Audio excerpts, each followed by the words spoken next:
All right, so symbolic exchange and death. So we'll have to jump right into this one because it's a beast. It's a long one. But before we do, there's something to be said about its publication. So it was released in 1976. However, it was only translated into English in the mid-90s, like I think 94. So that was, it had an effect on Baudrillard's reception in the English-speaking world because, coming out before this in English, Simulacra and Simulation, and many of his other texts that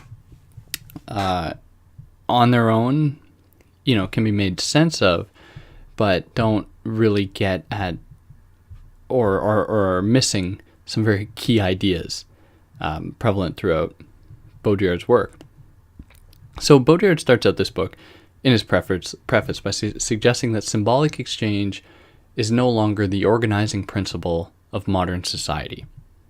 So right off the bat, he wants us to start thinking about symbolic exchange as being that thing that stands before, modern society, whatever that might look like, as being that thing that will ultimately be a challenge to the tenets of modern society. So thinkers that are important to him in this respect are Saussure and Mauss. And we'll get into them specifically. Like we've already spoken about Mauss for Critique of the Political Economy of the Sign, but Saussure a little less, and we'll get more into Saussure later in this text. But for Baudrillard, these two thinkers open up the domain for a critical analysis that considers, forms of exchange, economic or otherwise, that diverge from, the modern forms, capitalist and whatnot. So with that, Baudrillard says that they present analyses that are more radical than that of either Marx or Freud. However, with this, we must be careful not to just place Mauss or Saussure on a pedestal, right? Saussure was already done away with Derrida. But Baudrillard still wants to read something in him here. But what he says is that we must, as he has already done with Marx and a little bit with Freud, which he'll do more with Freud in this text, is turn Marx against Marx, turn Freud against Freud, and ultimately Mauss and Saussure against themselves as well. So what is going on here is that we are entering the domain of reversibility. Now, reversibility is a key term in Baudrillardian thought, and it's one that stays with him after this point. And it came up at previous brief instances in his previous texts, but reversibility is really a guiding theme throughout Baudrillard's work. And reversibility for Baudrillard actually corresponds to the idea of the countergift, in Potlatch or Kula, things that he kind of spoke about for Critique of the Political Economy of the Sign, precisely because it turns things back on themselves, if you will, where, you give a gift, the gift that must be returned with an even greater gift, and so on and so forth. But reversibility corresponds to that same logic in that it undermines, I guess, in a sense, the privilege of the initial gift, if you will. I notice I say "if you will" a lot, and I'm sorry for people that are sick of hearing it, but I don't care. So reversibility corresponds to many different domains of, interaction, of exchange, where he states that reversibility of the gift, for instance, the reversibility of the gift in the countergift, the reversibility of exchange in the sacrifice, the reversibility of time in the cycle, the reversibility of production and destruction, the reversibility of life and death, and the reversibility of every term and value of the long in the anagram. So the anagram, we're thinking of Saussure here, and he gets more into that later. But this is interesting because, for instance, he says, the reversibility of life and death, but we must also think of it the other way, the reversibility of death in life. Reversibility of death, what does that mean? Well, when we think about sacrifice, which is what he'll do later on in this text, death is not a finalized thing that doesn't have any effect on the living, if you will. So there's really, reversibility is always already there. Now, like reading mouse against mouse, sewer against sewer, you name it, we must, in a sense, read Baudrillard against Baudrillard. In a sense, we must absolutely read Baudrillard against Baudrillard, in that it seems ironic for him to be kind of laying out this totalizing component of any given society, being that of reversibility. Because it, kind of suggests there to be this kind of telos, this kind of genesis, if you will, this originary point that, he charges against Freud, for instance, in invoking in the idea of the unconscious. So for that reason, we have to be a little bit suspicious of this idea. But, here it is. We have to work with it. So he says that of the situation today, what we find ourselves in is an indeterminate one. So every reality is absorbed by the hyperreality of the code and simulation. So this is difficult to swallow for myself, because I think of hyperreality, I think of simulation as things that actually solidify, that make truth real, if you will, that make truth apparent, that make these things come into fruition in their oppressive manifestations. So to suggest that there's some kind of like indeterminacy attached to it is an interesting one. And I think in a sense, thinking about Deleuze and Guattari here is interesting, given the, if we look at the works cited or whatever, it's clear that Baudrillard had at least some knowledge of Anti-Oedipus. I don't know how much of it he read, probably the whole thing. Like, I don't see why not. But in relation to this, we might think of the regrettable, as far as the term goes, schizoanalysis or schizophrenic in capitalism, where in a sense there is that indeterminacy, the kind of fleeting, étoile filante, just going out through space and not having necessarily, well, I guess a shooting star would have a direction, trajectory, but just those kind of beings that exist within a system that is just totally irresponsible, one that flies in any possible direction, swallows up any point, no matter where it is, or any sort of setting, any sort of people, any culture, whatever. So in that sense, we might be able to think about simulation in the code in that way. And it's indeterminate in that sense. So effectively then, we have traversed from the second order simulation, which we haven't defined yet, which is, it's like, come on, Baudrillard, don't throw these terms out there before defining them, but he will do that later on in this text. He says that we've moved from second order simulation to that of the third order. So in other words, the hyperreal. So what he says of this is that it is only here that theories and practices, themselves floating and indeterminate, can reach the real and beat it to death. Which is interesting, because by saying this, he's locating in the second order simulation the idea of the real. This is where reality existed. So for him, reality belonging to second order simulation, we can find things like dialectics, use value, the transparency and finality of production, the liberation of the unconscious, of repressed meaning, the signifier or the signified, name desire, and so on.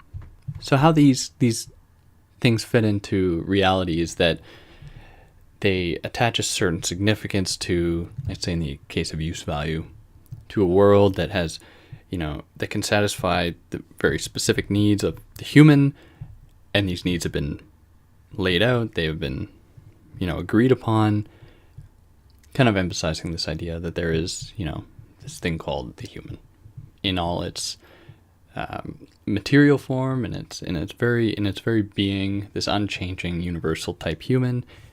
Same thing can be said of the unconscious, an idea that purports there to be this kind of universal thing that exists in all of us, that in some way affects us, which may be true. But for Baudrillard, that if it was true, we've now moved beyond it. We're now in the phase of total signification, right? Floating signifiers that don't correspond to these real things in the world, but only correspond to one another, right? Signs, invoking signs and whatnot. An idea that, a proper Foucauldian would probably just say, yeah, Foucault already did that, like in the order of things. This project is already done. But, thinking about simulation is really important, and it's one that gives Baudrillard his kind of niche. So thinking about this system, Baudrillard asks, is there a way to challenge it? Now, in saying this, he's operating on a few axioms. For instance, that there is something oppressive about it, and that there is something worth challenging about it. Or he's assuming that it is something that actually exists, first and foremost. But with that, he asks, is there a theory or a practice which is subversive precisely because it is more aleatory? So aleatory being random, German, I think.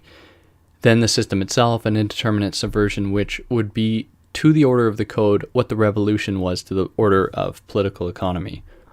So this is where it gets for me. It's tricky to evaluate because I keep wanting to think about the system as being, one that grounds things, one that solidifies things in their image and reduces their capacity for change, right? Which is, this can be seen in Deleuze and Guattari in 1,000 Plateaus. To what extent are there, barriers placed that stop this, endless flow of becoming, or the intensities or possibility for deterritorialization, or whatever that might look like. But here, Baudrillard maintains that there is something indeterminate about it. And he proposes then that it could be that perhaps death and death alone, the reversibility of death, belongs to a higher order than the code. So in that way, only symbolic disorder can bring about an interruption in the code, which is odd because it would seem like, in a sense, as he criticized Marx for doing, just mirroring production by evoking this idea of disorder to challenge the indeterminacy, which I might vulgarly equate with a certain disorder. It seems as though he's just employing the same strategic impulse of the system against itself.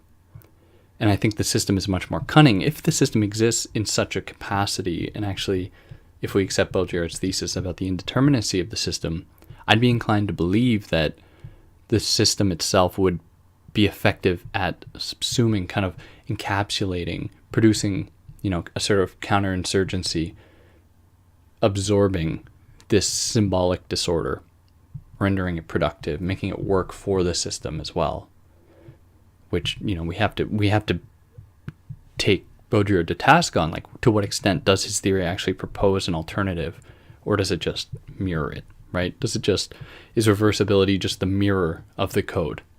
That's a good article title. No one steal that. I'll write it first. So the thing that I think he then comes to propose is that the only strategy is catastrophic and not dialectical. Things must be pushed to the limit, or quite naturally they collapse and are inverted. So in other words, a fatal strategy. So think of his 83 book Fatal Strategies. Things must be pressed to their logical conclusion. It is only then, at the tipping point, that things fall.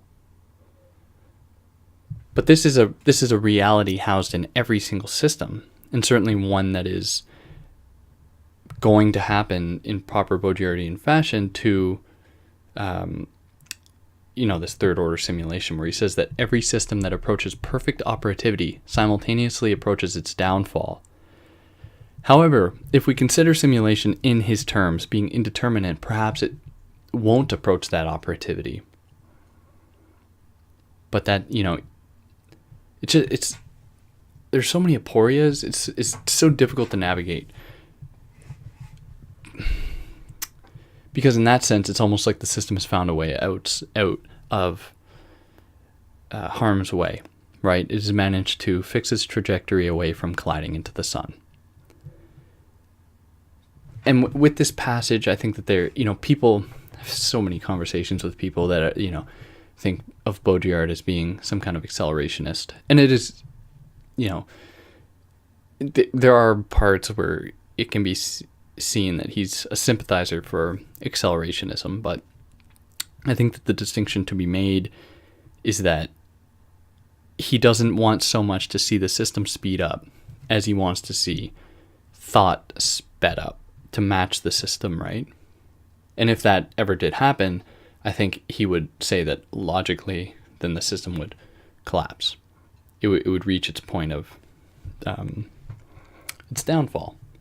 So an analogy, or I guess an illusion, a way to think about this would be like seeing a car racing off a cliff. Now, let's say you had some kind of remote access to the accelerator. You could speed up the cars going off the cliff. It would end the process sooner.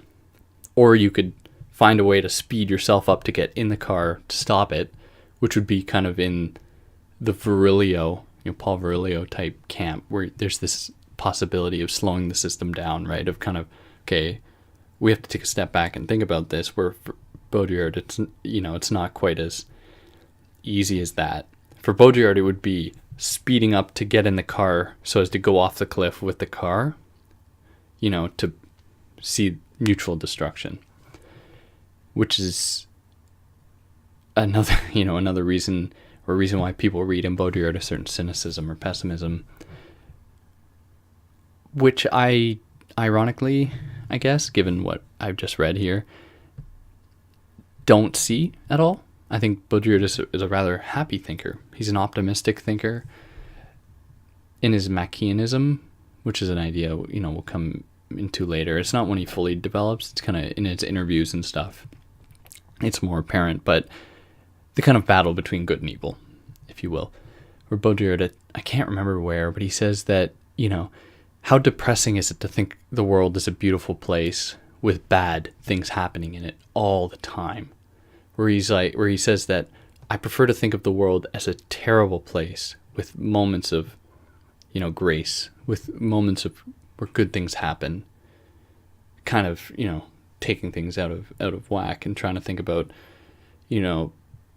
good as being a very small occurrence, and as good as losing out to evil, whatever that is. So any system that approaches its downfall, it does so precisely because of the law of reversibility, where because of reversibility always being there somehow, never lets anything go on ad infinitum, or whatever, go on without consequence, where every system will inevitably fold back onto itself, crushing itself. So this moves us into the first chapter out of the preface, where he wants to begin to think about things in relation to structures, so linguistic structures.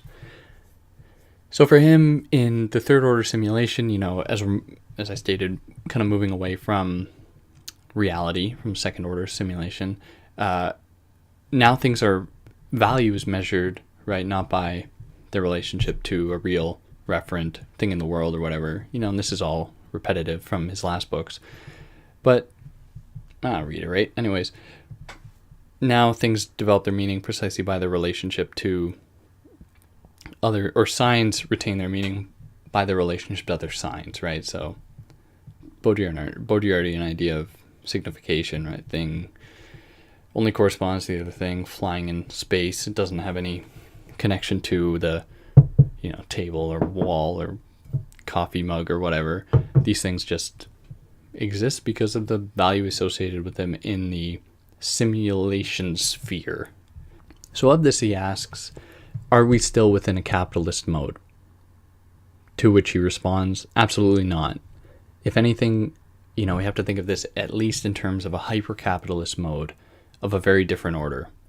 So what he says of this, very oddly, is that perhaps we are really within a socialist mode. Perhaps this metamorphosis of capital under the sign of the structural law of value. So the structural law of value is a term that operates within the third order simulation. So third order simulation, structural law of value, code, all of these things work together. In a sense, the terms are somewhat interchangeable. So he says, perhaps this metamorphosis of capital under the sign of the structural law of value is merely its socialist outcome. oh dear, then ellipsis. And because of this transference of authority from, things in themselves or whatever to the realm of signs, perhaps, Baudrillard asks, that could be a socialist type. The only possible socialist outcome, precisely because it's alleviating the pressure on the earth or things, to the realm of the imaginary. It's a regrettable term, but to the realm of signification. So an analysis of capital is like a trompe-l'oeil for Baudrillard, because there is something else that operates underneath of it. The rampant imperialism present in Marxist analysis that he kind of outlines in the Mirror of Production is a logic that precedes capital. So the ills of capitalism are not, or capitalism itself does not cause like giant societal ills on its own. Well, it does, but it's not like everything will be fixed with, by fixing capital. Baudrillard wants to get at the logic that pervades underneath it. So, and this is, we tend to grasp on to certain ideas that don't get at a broader cultural logic that focus on more institutional type analyses, which is fine. Like there's nothing wrong in doing that. It's a very necessary project, but it's one here that Baudrillard's not interested in. He wants to think about what is happening underneath, what is going on. And then, a contemporary example that I like to think of is, our current fascination with Black Mirror as being just one example. People watch Black Mirror and they're like, oh shit, this is so messed up. Our relation to cell phones or the internet or whatever, television screens. And that for them makes them think that this sort of oppression is some kind of contemporaneous thing. When these same, hegemonic forms of communication or whatever the particular episode happened to be about, extended much before then. So in a sense, it detracts from, the historical analysis about thinking about these things as being historical rather than caught up in the present moment, which I think many people happen to do with Baudrillard too. They think about simulation as being a contemporary phenomenon, when in fact, we think of the orders of simulation, it actually has a history and it goes back much further. So it makes it difficult in a sense to reconcile a sort of theory, right? Because if you're dealing with it ironically becomes a meta theory, if you will. Like how do you approach that?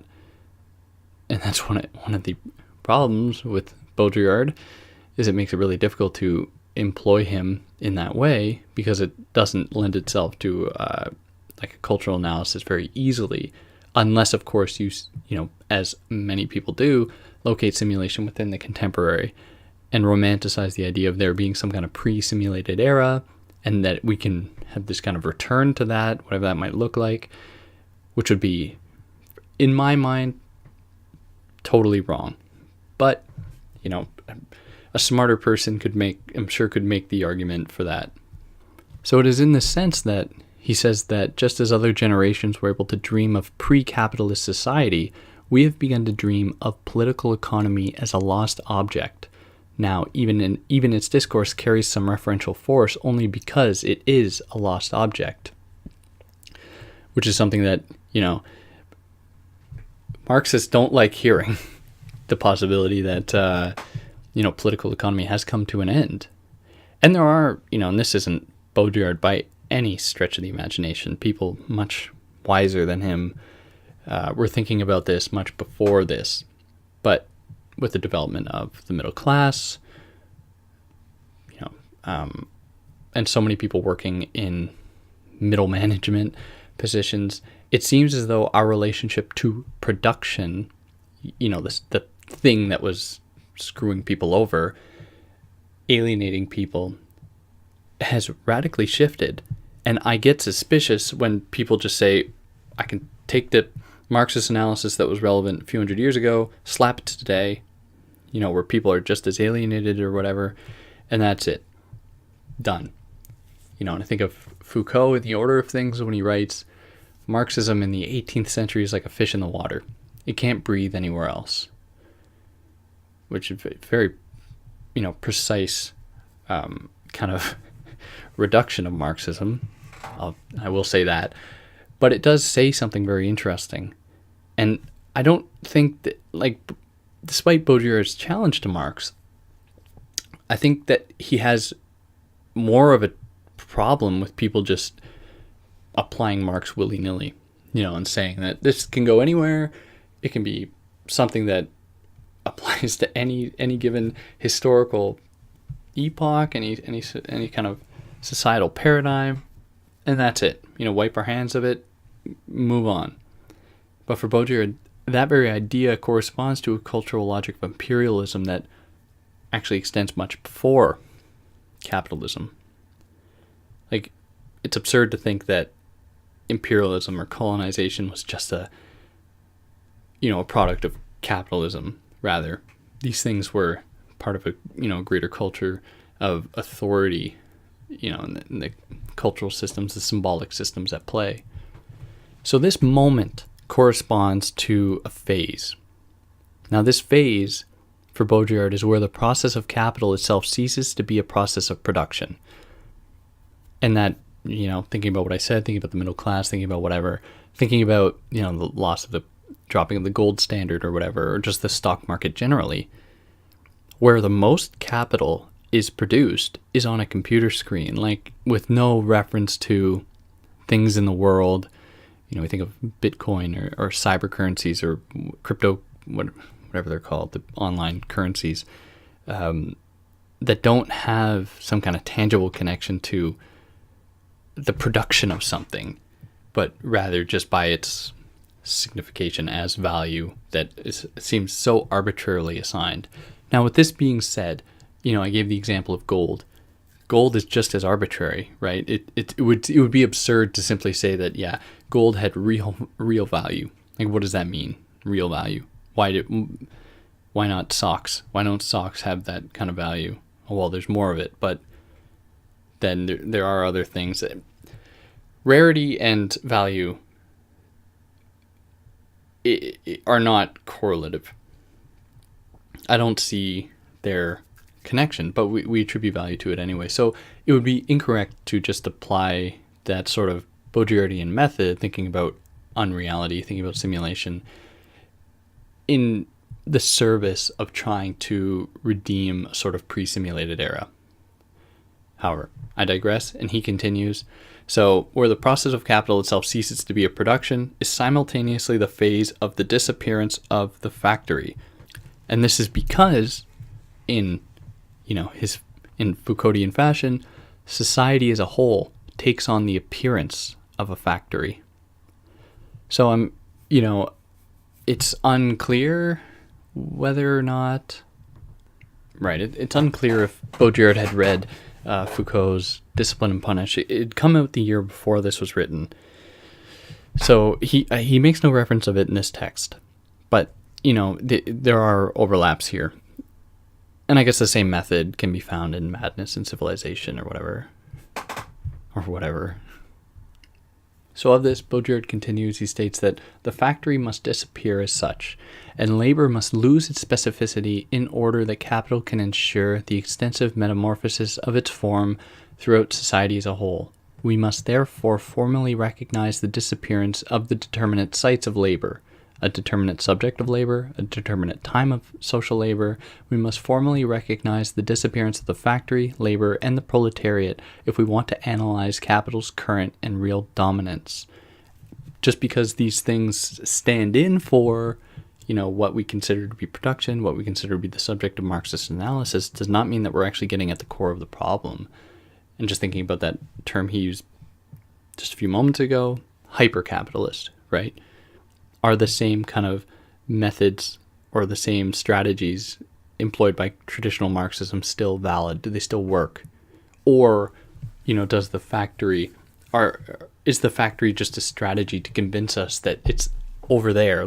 We can point to it and say, that is where labor is occurring. If we challenge the logic of the factory, we can then get at the logic of production of alienated labor or whatever. When, for Baudrillard, he's trying to think about this thing as being extending much further than the domain of the factory, where it's like every moment. And this is for him just because capital happened to tap into a certain cultural logic of domination that it cashed out on,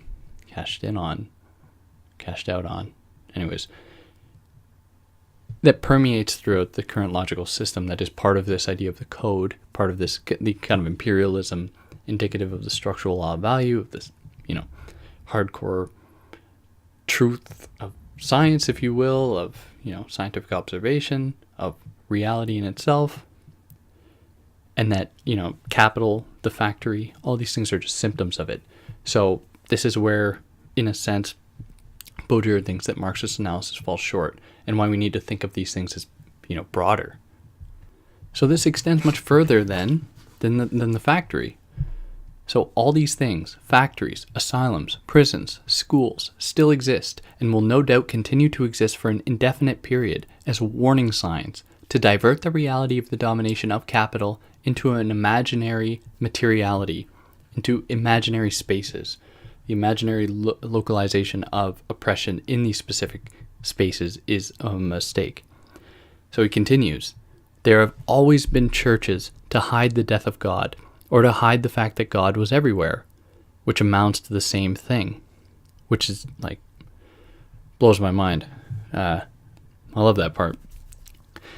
But by saying that, equating the total dissemination of God kind of by stretching God to its limit, like we can also see its death through that form, right? If it's everywhere, then it's nowhere. If it's everywhere, you don't have the ability to grasp. It's outside. It's constitutive by it's constitutive element of the binary that gives it its existence, if you will, or gives it its, I guess, essence. So the church, having done this, the church didn't know what it was doing. It didn't know if it was covering up God's death or, hiding the fact that God was actually everywhere. But in either case, it served the same function, and it didn't allow, critical analyses of the church. And this is still going on. Like, people are, atheism, which is just the mirror of theism, which is just as, religious, sees, the church, sees, global religions or whatever as being the problem, as being like the things that, if we fix, that'll get rid of religion as a thing in itself, without seeing that within their very approaches is a dogma that is so rampant, that is so oppressive, whether it be under the aegis of a certain scientific type validity. And many people fail to see this. And this is where this YouTube account will suddenly drop in views, but I think of like Sam Harris or the other type atheistic people that don't see the cultural logic that pervades underneath their own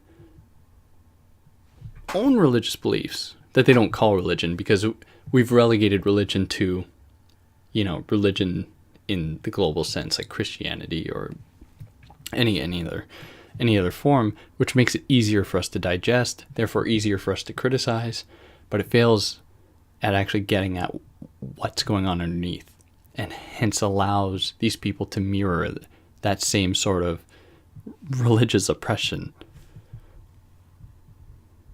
So it might be then that religion, schools, factories, asylums are a strategy by the system itself to convince us that no, that sort of oppression, whichever one you're evaluating, like whether it be production in the form of the factory, or religion in the form of the atheists, or in the form of churches or whatever, these serve a certain purpose because they stop us from seeing the totalizing schema at work, the one that precedes these systems, the one that precedes the materiality, or the imaginary materiality, as he said before, in the form of like the factory specifically. And it's just a large trompe l'oeil. It's a red herring. Like, it throws us off the scent of what is really going on, which is very clever. The system is very clever in that way. It does very effectively find and quickly destabilize the points of its possible, downfall. And this is precisely because supposed counter discourses today, and I happen, thinking about it in terms of the alt-right or whatever, the people who see themselves as being anti-system or counter-system or whatever, as much participate in that same logic that they feel like they're trying to overthrow as the system itself. That's why we can't get at that's why things, don't change, right? And relying on a certain political power or whatever to undo these systemic problems is very problematic, because it says solutions exist at this singular point, just as all the problems exist in all these kind of singular points, these very easily definable points, when it's so much more complicated. And we need to try to think, how do we get beyond, and I want to be more Hegelian about this. I don't want to say people are just stupid, they don't know what they're actually thinking about. But I think it's important that we have to, we have a discussion about what else is going on underneath that we don't necessarily see, and that perhaps doesn't lend itself to the language so easily. And of course, that's kind of a defeatist attitude, but I'm prepared to move into that terrain. I'm not saying it's hopeless, but to try and think about Baudrillard's ideas here as being having a praxis to it. We can locate something of a pragmatics to it. So effectively, then Baudrillard thinks about the other counter discourses or challenges to the system. So one of the things he thinks about is the strike for strike's sake example, like having strikes just to exert the authority of strikes. Now, what he says about this in a rather long passage, he says that strike for strike's sake is the true condition of the contemporary struggle, unmotivated, with neither objective nor political referent. It is the oppositional response adopted against a production which is also unmotivated, with neither a referent nor a social use value nor any other finality than its own. Production for production's sake, in short, a system which has become only a system of reproduction, revolving around itself in a giant tautology of the labor process. So if we think of labor itself, we think of capital itself as being that thing that just, feeds its own purpose. Thinking about Das Kapital, producing a certain amount of profit that is then funneled back into the system, so that system can grow to infinity. The idea of having strike for strike's sake isn't as much of a challenge to it as something that adopts its own method. So this is where, and I have my own beef with Baudrillard in this way, but he thinks about strikes or union action as being, part and parcel of the system. And this is not him either. Many other people have thought about this, but that, unions actually affirm a certain capitalist potential, precisely because it's not radical enough. But for Baudrillard, the idea of demanding, for instance, higher wages, in itself good for the people that are involved in it, doesn't pose a challenge to capitalism itself, but actually reinforces the value of capital by saying no, we want more of it, right? Which I don't think he's clear about. He is as clear as he could be about how for many people, this is totally necessary, right? People who are living in poverty, having living wages seems is certainly important. There's no denying that. But if we think about his ideas here as being in the service of crafting a radical challenge, then we have to be critical of those approaches. Not to say that they're useless, but it'd be wrong to equate them with, a systemic overhaul. So this idea, strike for strike's sake or production for production's sake, marks a transition from production to reproduction. Which, thinking about Marx, this was already there. It'd be odd to say that, this is Baudrillard did something radically different here. I think he did, because I happen to like him. But, whatever. He says that this kind of shift from production to reproduction occurred in May 68. So he says that they struck the universities first and the faculty of the human sciences first of all because that was where it became most evident, even without a clear political consciousness, that we were no longer productive, only reproductive, and the lectures, science, and culture were themselves only realized in the general reproduction of the system. Now, with that being said, Baudrillard was, he took place in the May 68 stuff. Like, he was at Nanterre, I believe. And he was, certainly a part of it. He was friends with Guattari. Yeah, he and Guattari actually ran a journal together, or a publication, dealing with radical, like, Marxist type stuff. But they kind of had a falling out, I guess, with it. Thinking about, I think that Deleuze and Guattari kind of saw themselves as being much greater than Baudrillard, probably rightly so. But all this to say that, Baudrillard wasn't like an apathetic douche sitting on his like pedestal, not wanting to, engage in the basic activities of striking or whatever. But he's being critical of it, which I think is important. So he continues. He says, all this was experienced as total futility, irresponsibility. What are sociologists for? As a relegation, and provoked the student movement of 68, rather than the absence of prospects, since there are always plenty of prospects in reproduction. It was rather the places, the spaces where something actually happens that had ceased to exist. Now this is ironic given what he says later about graffiti, or what he actually already said in For a Critique, where he sees like the possibility of graffiti as being, a radical challenge to the system. So for him to kind of condemn the May 68 stuff seems ironic, but let's humor him and see what he wants to do with it. So the idea about challenging production here, at least how it occurred in 68, was rather not a challenge to production, but a misguided challenge to reproduction. So he says that productive manual laborers, more than anybody else, thrive on the illusion of production, just as they experience their leisure under the illusion of freedom, where we were still caught up in the simulation of production, which, as we should know, by challenging that instead of, what was the greater cultural logic of the time, or whatever we might consider that, being that of the code, or the scientific type, total authority, the truth, attachment of a certain value to things, or reality, or truth, is what is really oppressive here.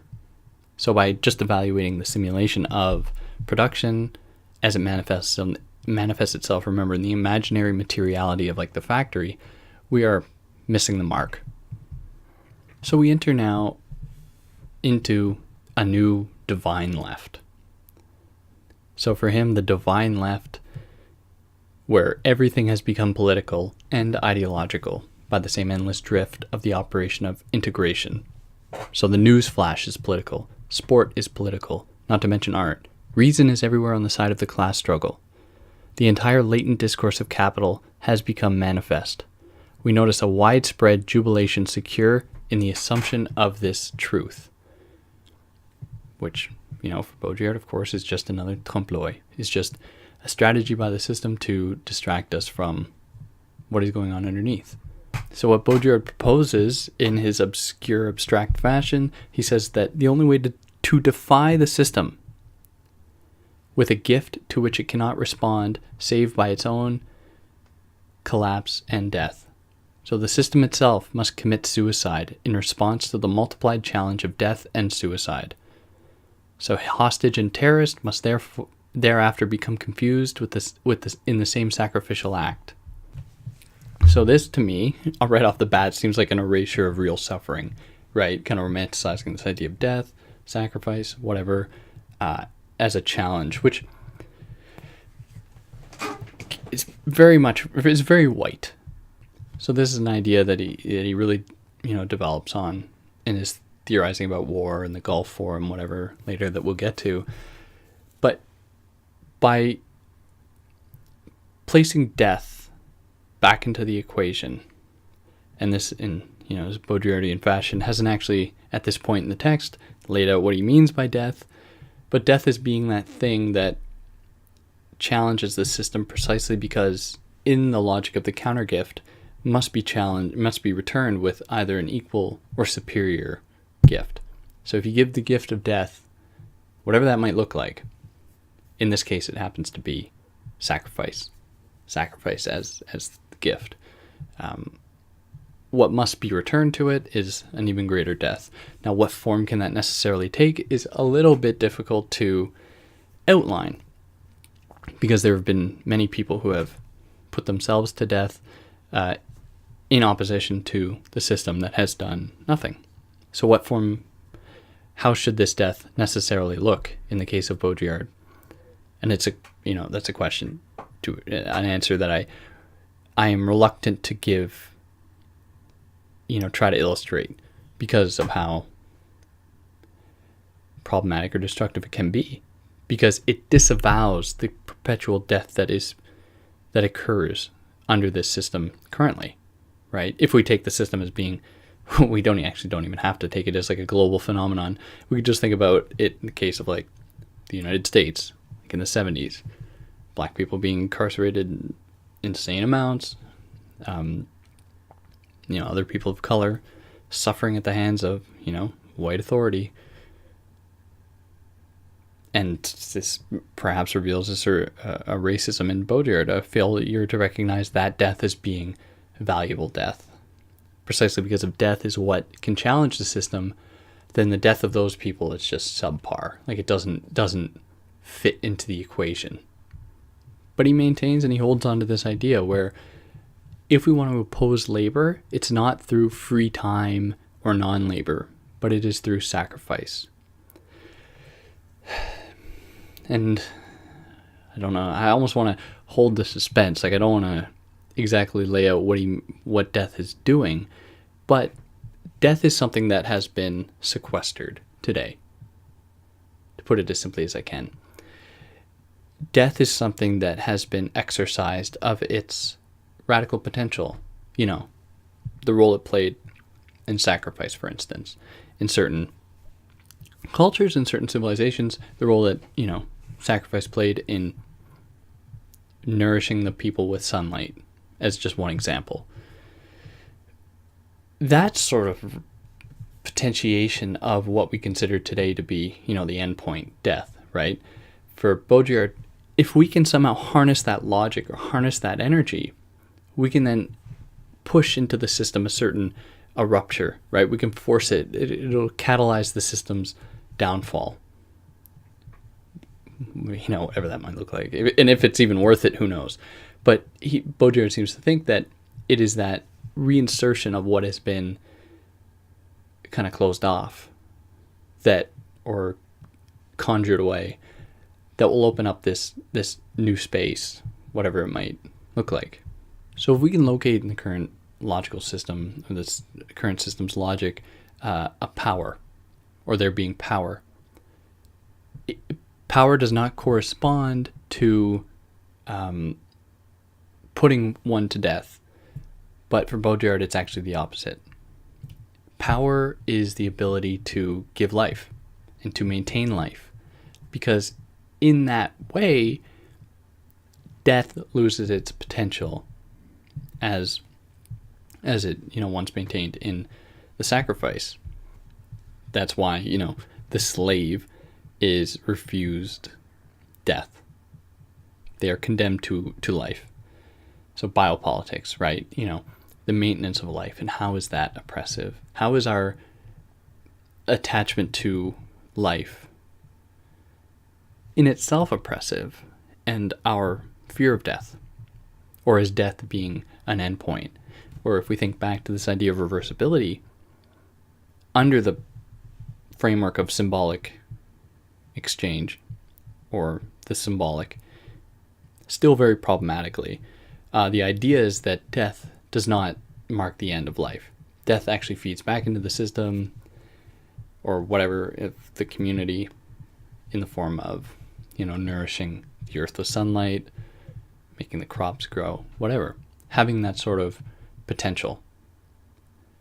And, this is an idea brought up by certain eco-scholars, thinking about how, the death of something nourishes the earth, right? Where you're brought back into the cycle of life, of being, or whatever, which is an idea that we don't hold much value to, because death, as soon as you can't speak, you can't engage, you're lifeless, then you are no longer part of the system. Hence, the great degree of grief that we experience. Not to say that it's wrong to be sad with death, like that. I don't want that to be what I'm trying to say here, but that our relationship to death has changed, at least according to Baudrillard. So it is here that we move into chapter 2, and this is where we get into the orders of simulacra, something you probably should have started the book with, but I'm no expert. But for now, this would be a good time to stop here, and I don't know. I wonder how many parts this is going to take. This might be 3 or 4 parts, but I hope what we've gone over so far has been interesting to anyone that has listened to it, and I'm going to continue on with this and have the second episode up at some point going into, Baudrillard's first theorizations really, or laying out of simulation, the thing that people read the most, or read Baudrillard for the most. But for anyone who stuck it out this far, thank you for listening. Really, if there's anything that you have a problem with, leave it in the comments. There have only been a few people that have commented and whatnot, but I'd really love to hear from you. I'd really love to know what you think about this. But for now, take care.